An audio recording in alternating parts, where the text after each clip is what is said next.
নাই। আচ্ছা ওই পেন্ডেন্ট গুলো দিয়ে দাও, ওখানে দেখিয়ে দিই।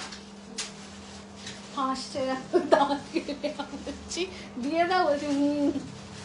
আচ্ছা এটা হচ্ছে শিউলি বালা, 2350 টাকা পার পিস এটা, ঠিক আছে। এটা সাইজ কিন্তু বেশি নেই।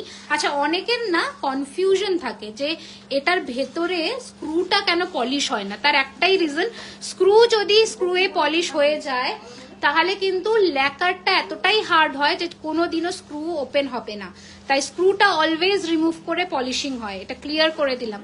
ওকে, এই যাচ্ছে পিসটা 2350 টাকা পার পিস। 22, 23, 24, 26 এর বেশি সাইজ নেবে না। এগুলো কি সোনার? না দাদা, সীতাহার যে আপনি বলেছেন এটা সীতাহার না। ও আচ্ছা, ওই 2 লাইনের রানীহারটা 2650-এরটা, এইটা এটা এটা এটা, হ্যাঁ ওইটা, এই যে এইটা 2650-এর, এটা স্ক্রিনশট নিয়ে নি।